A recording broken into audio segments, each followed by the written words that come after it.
going to please call upon His Excellency Dr. Rob Davies to please come back onto the stage, Minister of Trade and Industry in South Africa. And I'm also going to ask His Excellency Mr. Aloysius Nunes Ferreira, the Minister of External Relations from Brazil, to kindly please join me on stage. Thank you very much, Your Excellency. May we give him a round of applause? May I kindly request His Excellency Mr. Maxim Oreshkin, the Minister of Economic Development from the Russian Federation, to please join us. Welcome, sir. Okay, welcome on the stage. And we're also joined by the Director General from the Department of International Economic and Trade Affairs from the People's Republic of China, Mr. Zhang Shuagang. Thank you very much, sir, for being here. May you join us, please.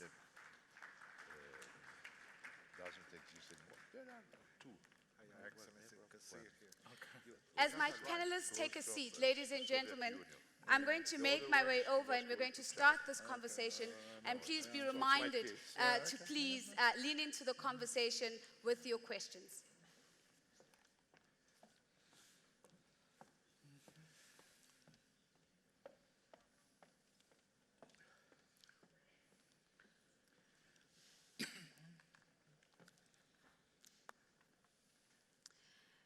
Ladies and gentlemen, please also note the translation services that are available for you to please participate in this conversation. I do believe that this will be reflected on the slides shortly in terms of the channels that you would need to tune into to make sure that you have the direct translation. Minister Davies, I'm going to start right with you.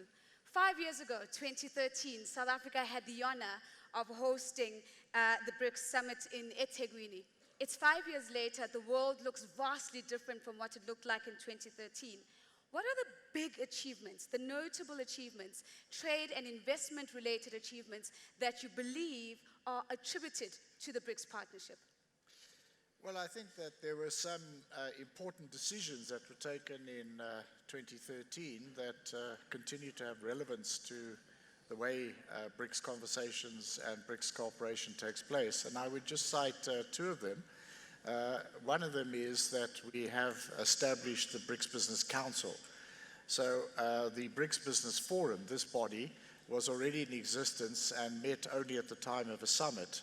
But I think that the decision that was taken there was that there needed to be a structure for ongoing relationship at the business level between the different BRICS countries. And indeed, I think it's worth saying that the first chair of the BRICS Business Council is sitting right there, Patrice Motsepe, and I think that they did a terrific job in institutionalizing the BRICS Business Council. So I think that's the first thing I would cite, and I think that the BRICS Business Council has identified a number of projects that have been of significance for all of our economies. The second thing I think is that there was also the outreach programs that it started in at that particular summit, meetings with the regions, and that has been followed through in all the other countries when they have hosted the BRICS. There's been an outreach program, and I think that's been very, very important as well. But then just beyond that, to say that there's been, I think, a development of cooperation at a number of other levels. So just in the area of trade and investment, we now have industry ministers meetings.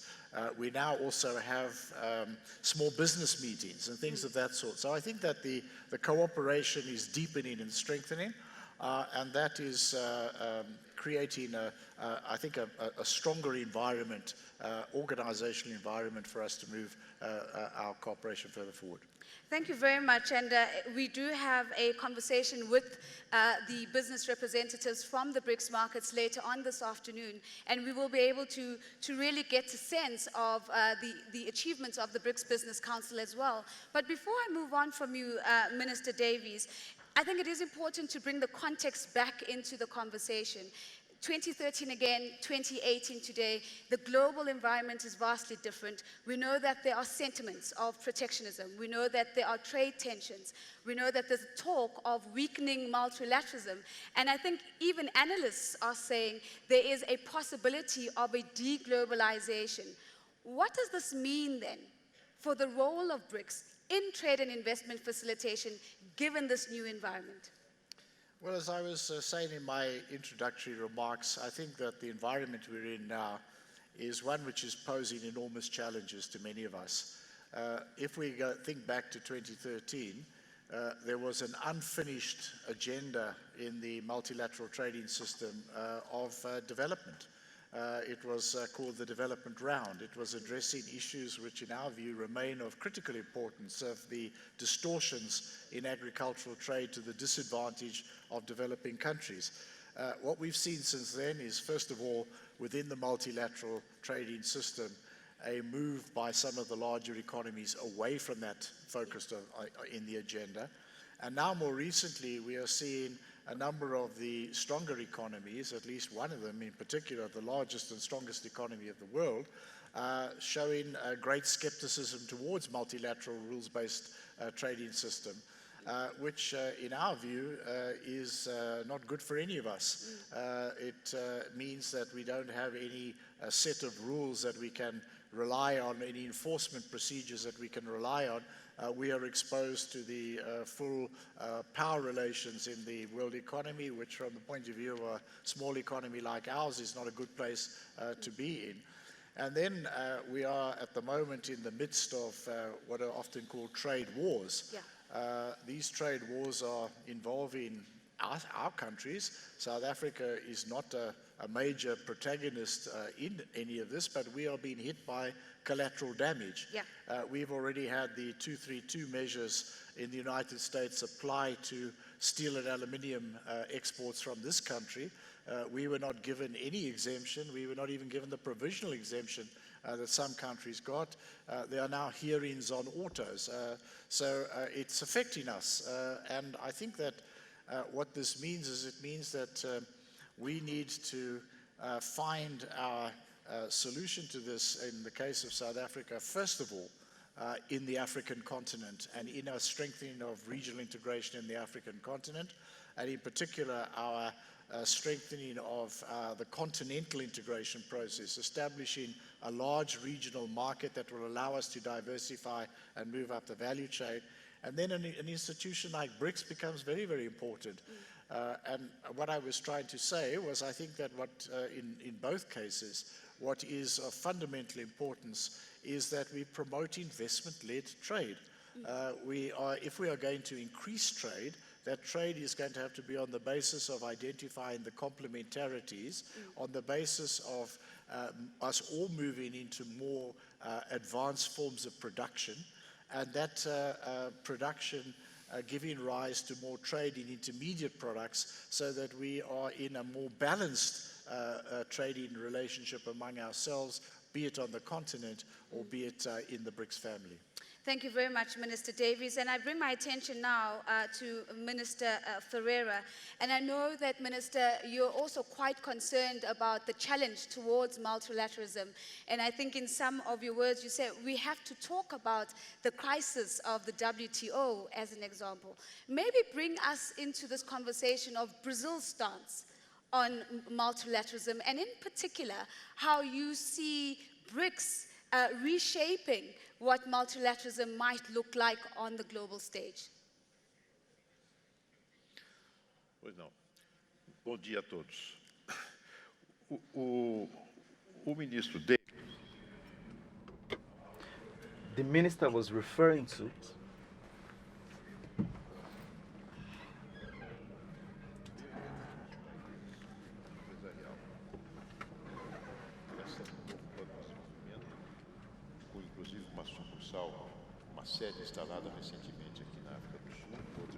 Well, we've looked into re-establishing.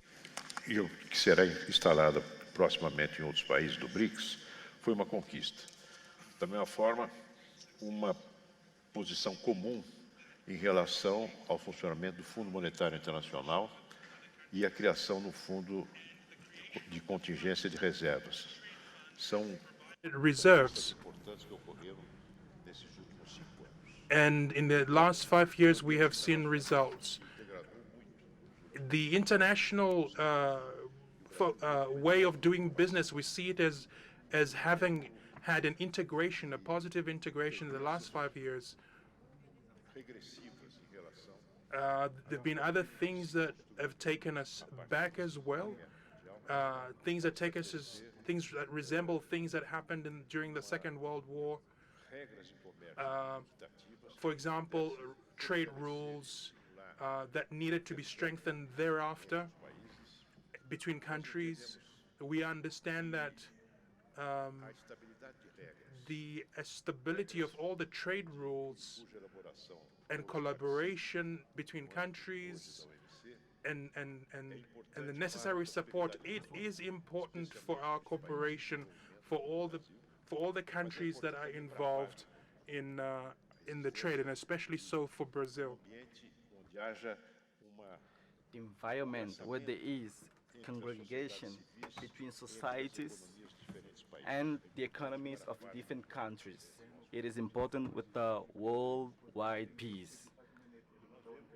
And we can see at the same time this teaming of is taking place with enormous strength with the current political government of the United States. We can see the preoccupations that sometimes come along with xenophobic actions, restrictions, and criminalization in case of immigrations between people. Brazil is placed with other countries, especially countries fighting against this same case.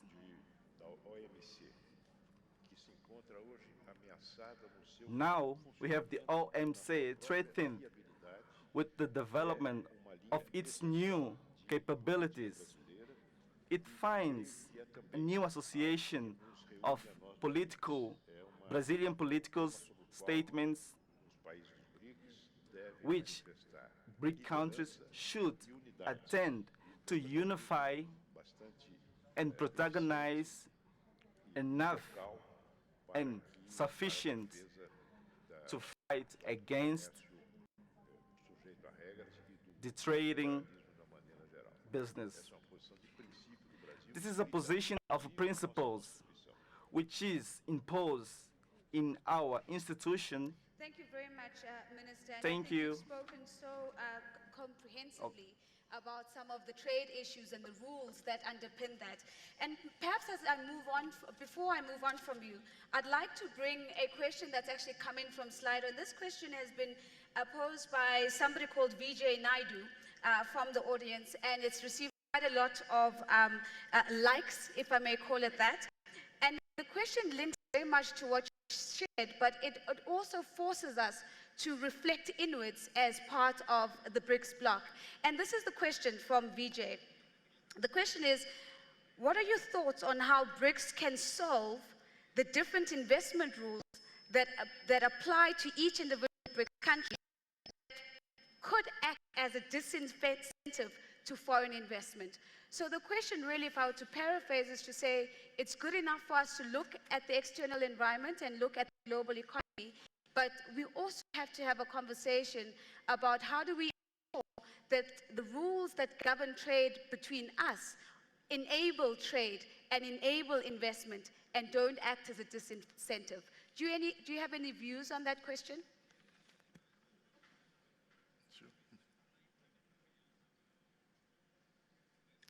Apologies, the translation is a bit delayed, so it takes a little while. Do you have any views on that? Yes. Qual é a questão exatamente? What's the question? So I'll repeat the question. The question came from the audience. The gentleman who has asked the question, his name is Vijay Naidu.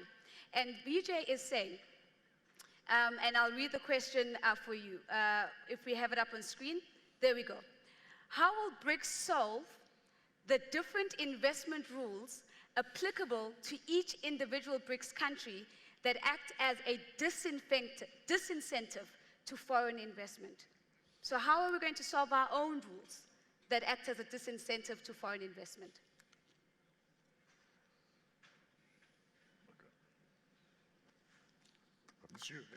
Bem, eu acho que em primeiro lugar é preciso constatar. First of all, I would like to note that the investment and the commerce amongst the countries of BRICS, it's still small. This is the first remark that I would like to highlight. It is around 5% of the total investment of the commerce of each member of BRICS. And I would like us to think about it. There is a responsibility that each government carries, and this responsibility is regarding the laws that will facilitate commerce. Another thing that I would like to highlight is the understanding of the business partners. So we would like to create that will stimulate or guarantee the investment in commerce field. But it's also important to take note, to pay a closer look on the understanding of each investor. In the case of Brazil, lastly, we do have, or we do seek, to create conditions for investment in the main sector of our economy, like in the oil field, gas field. We would like to eliminate the restrictions of foreign companies to operate in Brazil, and would like to establish rules that are equivalent to foreign investors and Brazilian investors. We are also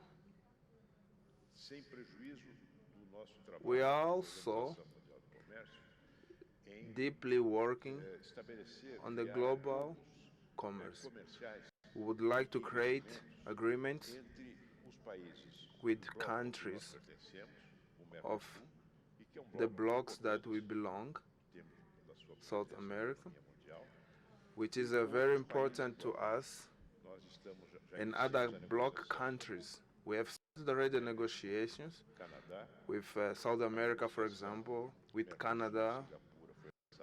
There is a negotiation going on between Canada and Singapore that was launched 2 years ago. There is a negotiation between South Korea. So I believe those negotiations have been there for quite a while, and I think it's time now to finalize them.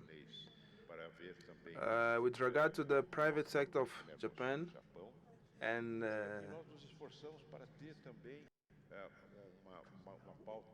we are doing our efforts to have a timetable in this regard. We have, just to mention, Sakur and India. So all of it aims to create the rules to regularize the international relations. So recently we did work on the law relations. So we did decrease the tax in Brazil of the inflation. And Brazil now, after 2 years of profound recession, we are starting to grow small. We are talking about a growth of 1.8. As a reference, the recession we had in 2015, 2016, I see it as a very good advancement. So Brazil is a very warm country, has got rules.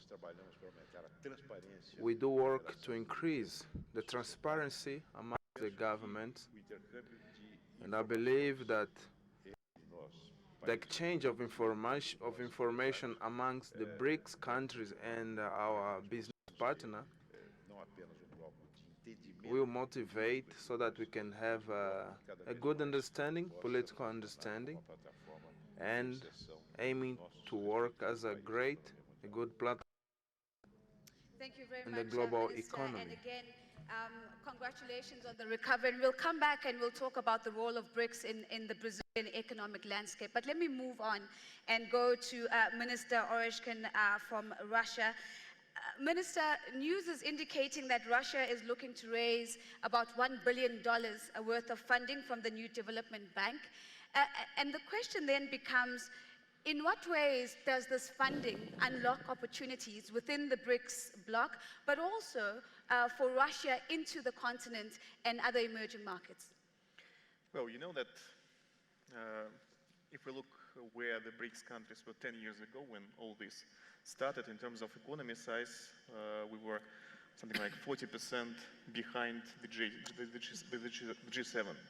And now we are ahead of G7, 10% plus. Yes. In terms of GDP by purchasing power parity. But there are three areas where we're still behind. The first one is trade, the second one is finance, and the third one is technology.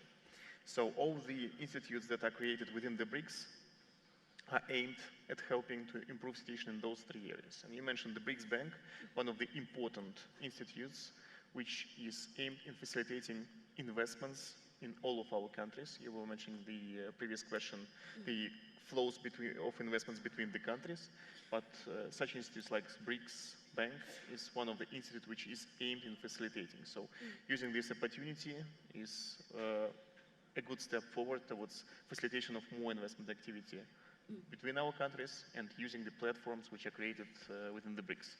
Thank you very much, Minister. Technical team, can I have the questions from James and Enrico up on the screen? While that question comes up, I have to mention and firstly congratulate you on putting on a fantastic showcase of the World Cup.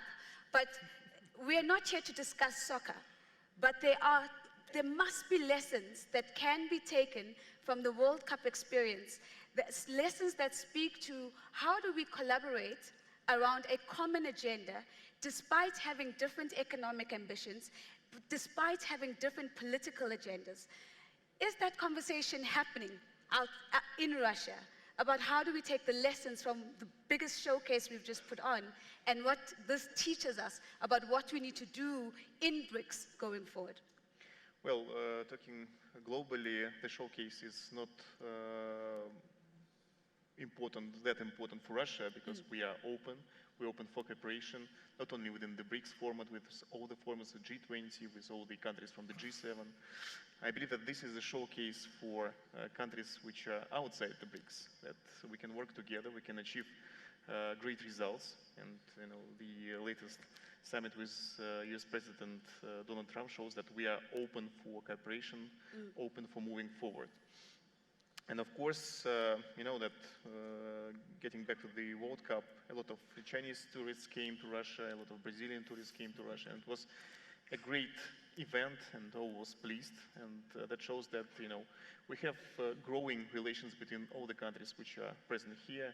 For example, Russia is already having more than 100 billion turnover with the countries which are present on the stage, and the growth here is, for example, last year it was 30%, and we will have roughly the same growth this year. So we're expanding, we are open for cooperation, and like I've said, it's not only trade, it's also cooperation in terms of investment flows, it's also cooperation in terms of finance, it's also cooperation in terms of technology. Absolutely, and the closer we get culturally as well, we begin to open up the opportunities for trade and investment flows. I do want to pose a question that's been posted by Enrico, and if we can project that on screen. And this question also links back to the comment that Minister Davies had made earlier on around the achievements of BRICS and this idea of seeing value chain, moving up the value chain when we are focused on deepening investment and trade within the region. And the question that Enrico is asking, Enrico wants an example.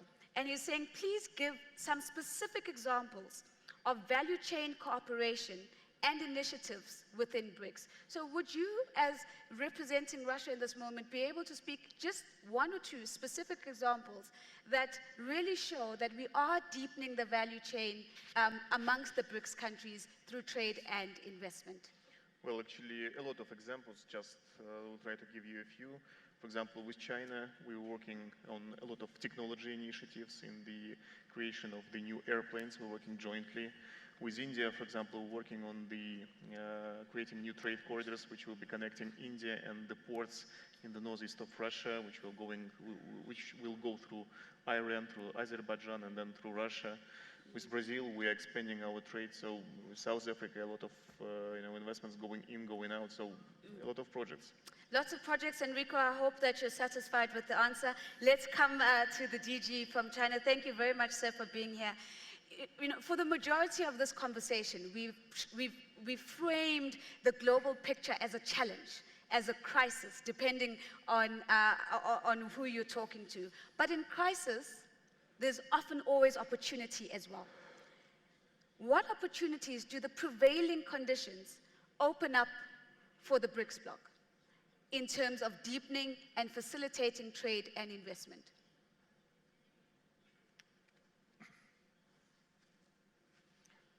And I think for this year, this is the 10th anniversary for BRICS cooperation, starting from Russia 2009.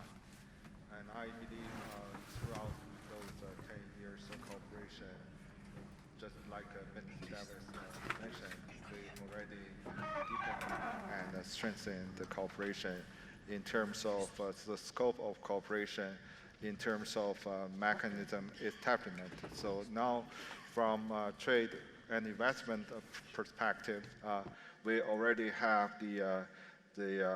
under the leaders level, we have trade minutes meeting. That is the annual meeting. All the BRICS trade minutes meeting, trade minutes gather together every year. Just at early June, we had a meeting here in South Africa, and below the trade minutes meeting, we have the SCATI meeting. That is a coordinator for senior officials, which call upon the cooperation for the trading and the investment.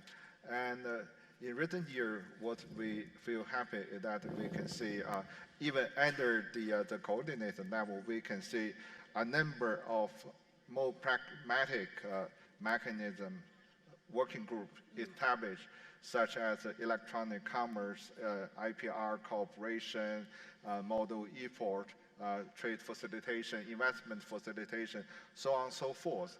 And I think those can demonstrate the trends of the BRIC cooperation in the area of trade and investment throughout the 10 years. Yes, you rightly mentioned now the world have many forces. On the one hand, we are trying to strengthen our cooperation. On the other hand, we are also facing the term made by the Mr. David, the trade war is approaching, maybe already triggered. I'm not quite sure. A lot of countries have been suffered from that. And I think that is the reality of the world, and we should not, will not be able to avoid it, just to face them. However, on the other hand, how we can convert those crises into opportunity, that is another very important topic for the BRIC country to think about. And in this term, I really appreciate the leadership of South Africa this year, because for the theme of this year, South Africa make a very timely selection by saying to identify the new opportunities throughout the new industrialization and inclusive growth. And I think that is very relevant to the current situation, which very consistent with the cooperation for BRIC countries to work together. I think throughout the presidency of South Africa at the working level, I'm the representative at the working level. You are all the ministers, so I can say a little bit more. For example, this year we continue intensify our cooperation based on the previous identifications, such as electronic commerce, And we move a little bit forward by organizing several capacity building programs. And China is very happy to organize a new training program in September. And we welcome all the BRIC countries to come to China to take part in. And another new area we are collaborating is the e-commerce. And in order to facilitate trade among the BRIC countries, we established a working group called BRIC e-port network. That means all the BRIC countries may identify one or two major ports as a pilot port to conduct e-connections so that we can, in the future, we can practice advanced routing, advanced customer clearance, so that can dramatically facilitate trade. And IPR cooperation in another new area. This year, we established the blueprint to enhance the IPR cooperation. Those are the existing ones. And this year, we also identified some new areas. I just mentioned several. The first one is the trade facilitation. This is the old topic, but it's not so active under the framework of BRIC countries. However, under the leadership of South Africa, we relaunched the working group of the trade facilitation. I think this mechanism will dramatically promote the trade cooperation among the BRIC countries. And also, we established a new mechanism which will call upon our cooperation on standard and the technical regulation conformance. And I think that is also very relevant to our cooperation.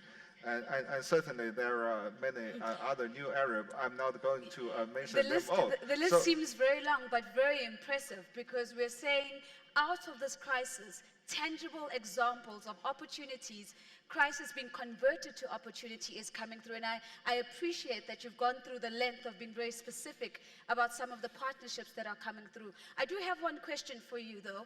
This question is posed by, I think, we're going to go to the question from James. Yes, we're going to go to the question from James. The question right at the top of the screen is being prepared for Dr. Davies, so we'll come to you with that next question. But I wanted to pose the question from James to you, DG. And if I can have that question, there it is. So James is saying, how can the Chinese ambitions, and in brackets, the China Road and Belt Initiative, be integrated in BRICS to push for a collective agenda? And I guess the initial question around it is that, does China see a possibility of integrating its One Belt policy with the BRICS agenda and together pushing for a collective agenda? I appreciate this question, and I think this is also a very important question. And the Belt and Road Initiative is coming from China, but it will not be owned solely by China. It is a kind of collective initiative and will benefit all. So our philosophy for the Belt and Road Initiative is that we work together, we design together, and we share the benefit together. So this is not the Chinese initiative, it's your initiative, it's a BRICS initiative. So after several years implementation, and I think we already seen some tangible outcome by merging this initiative with other countries' initiative. For example, between China and Russia, we already established a new mechanism that can combine the Belt and Road Initiative with Eurasia cooperation, and that already take effect, Minister. And for the African countries, we also try to combine the Belt and Road Initiative with 2063 industrialization initiative of African countries and build some industry park, industry cooperation area in African continent, so that both continents can benefit Yeah. from the joint initiative.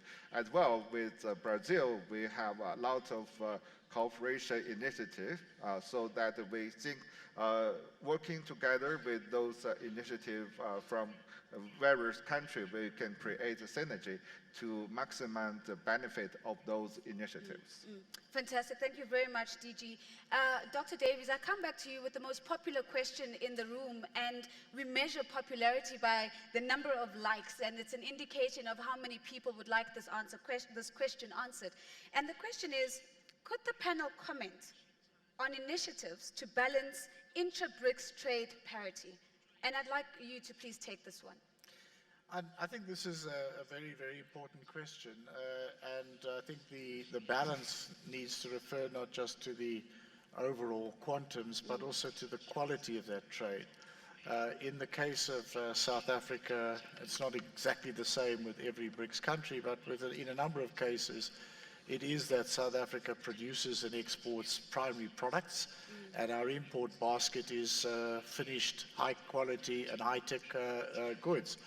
And as I was saying earlier on, I think that as the technological revolution unfolds, which it's already here, but it's going to just gather pace and it's going to be disruptive, I think that the goods and services that are going to be consumed are going to have a higher premium on innovation, on branding, on all sorts of service-related components, and that the raw material in the finished good is going to be a smaller and smaller percentage. Already it is the smallest percentage of any good that you consume. So I think that's a critical issue. So what are we doing about it? Well, one of the things I think that we have done and agreed in the trade ministers meeting is that we will revive our work to try to identify complementary trade. We have areas where we are directly competitive, head-to-head. One will lose, one will gain. But there are also many areas where we are complementary.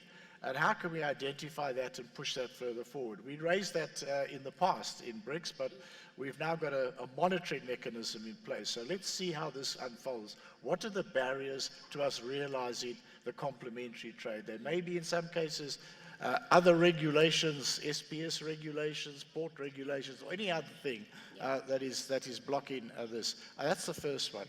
And then the second one was what I think is the longer and bigger challenge. And that is that if you look at the composition of world trade and where it's growing, more than 2/3 of it now is intermediate products. It's not finished goods. It's one component for something that's manufactured with components from several parts of the world coming together. That's what it is. That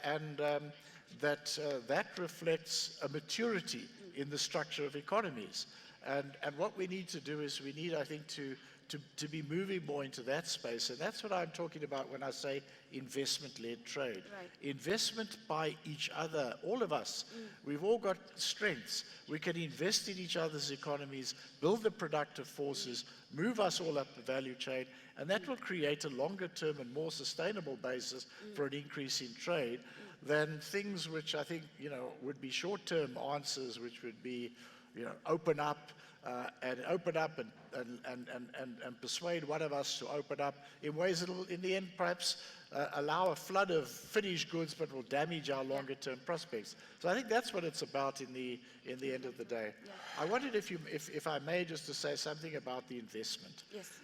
I think that our approach to investment has been to say we will offer investors basic guarantees. We've got it in a law of general application against expropriation. We will offer national treatment in like circumstances. But we don't think that ramping this up is necessarily going to attract investment, because really investors respond to concrete opportunities and to a facilitation environment that means that where there are other regulations, necessary regulations, environmental regulations, things like that, we will offer them a passageway to make that journey smooth and easy, and to create a one-stop shop that people can come and engage with a one-stop shop and find ways that every other agency is brought into the picture, and every other agency is charged with trying to make that journey as smooth and hassle-free as possible. So we have an institution called Invest South Africa that's trying to do that. That's what we're trying to do, is to make the journey for investment, both domestic and foreign for that matter, as part of the President's drive for investment, to make that more attractive for South Africa. Minister, thank you very much. Minister Ferreira, I come back to you with the next question. One of the things that you and I had the opportunity to talk about was that you were very passionate about the fact that we need to think about what more can we do and what can we do differently as we look ahead to the next 5 years and to the next 10 years of the BRICS partnership. Perhaps you could share with us, what are your thoughts around what more should the BRICS bloc be thinking about to facilitate trade and investment, and what should we be doing differently to achieve those outcomes?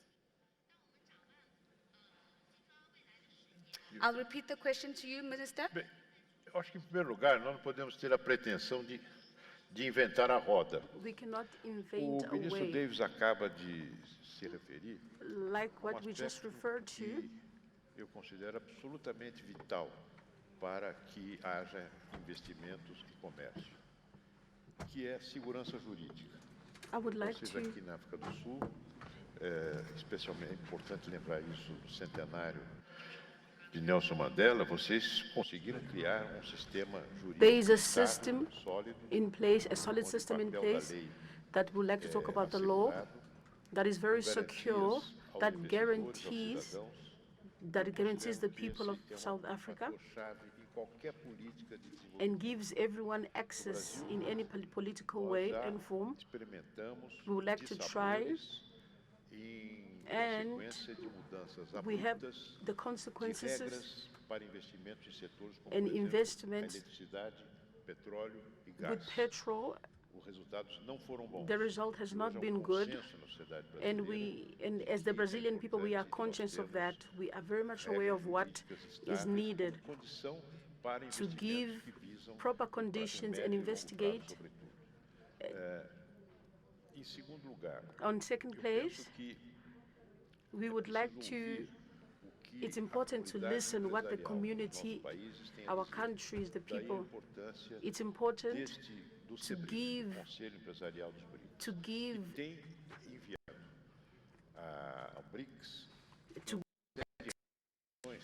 a set of recommendations that will serve as guidelines for political views. The ministers of commerce and trade, what they have done, and they have come to apply it in the BRICS system. And we would like to also increase growth, like for instance, to promote interaction and relations between the BRICS countries and members, to facilitate investments, exchange of information and services, trade, and also support participation within all BRICS members. And in the same meeting, in this specific meeting, we have the opportunity to sign basically a memorandum of understanding within BRICS to give an objective of fundamentals understanding,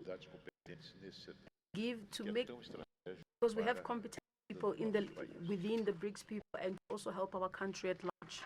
Thank you very much. Thank you very much, Minister. Again, some very concrete ideas on how we move forward in terms of doing more and what we can do differently. Minister Orishkin, I'm going to come back to you again, and I'm going to again pull some of the questions that are coming through from the audience. And I'd like to take the current most popular question, which is at the top of the screen right now, if we could please project that. And the reason why I'm bringing this question to you is that in your earlier comments, you spoke about emerging opportunities in trade, finance, and technology. And yes, we're going to have a panel just after, later on today, speaking about the fourth industrial revolution in much more depth. But I thought that this question might potentially also give us an opportunity to get into that. And the question is right now, but I can paraphrase it for you. And the question really is, if we think about trade and investment facilitation, and how BRICS is enabling that amongst the bloc and with other countries, given the fourth industrial revolution, how should we be thinking differently about the role of BRICS, given that the economies are slightly going to be looking different, and even the products that we're going to be trading are likely going to be looking different? What does the fourth industrial revolution mean of BRICS in trade and investment facilitation? Well, I believe that the most important thing here is that technology will be playing more important role, and I hope that when we will meet once again in 10 years, we'll be looking back. You know, these days we're looking back in the 10 years and we see great economic progress of the BRICS bloc, which is becoming stronger in terms of economy size. But what I hope that within the next 10 years, we'll be witnessing that BRICS bloc has become a platform for new technology creation, joint technology invention of new products, and actually concentrating more value added, which is created not only the base of particular countries, but created within the bloc in the production chain, technology cooperation that will put the countries together. Thank you very much, Minister Orushkin. And as I come back to you, DG, we're almost at the home run. And I'd like to pull up the question by Kuseni. If we could have that question on screen. Essentially, this is what the question is saying, DG. The question is there a conversation happening within BRICS at this moment to have a collective response to some of the sentiments that are coming out of the US that are fueling this sentiment of protectionism and the fears of a trade war? You are absolutely right. This is exactly one of the key issues we are working on under the leadership of His Excellency Minister Davis. You know, I think we should admit all the BRIC countries are the beneficiary of multilateral trading system, are the beneficiary of WTO cooperation. So under the current circumstance, it is our sincere obligation to showcase our commitment toward the multilateral trading system, to safeguard the interest, the existence of the WTO, and also to show our clear and strong position against any unilateral action and protectionism. And I think at the trade and the investment front, we are exactly doing this thing. I believe in the following days, and that's already demonstrated in the joint statement made by our trade minister early July this year.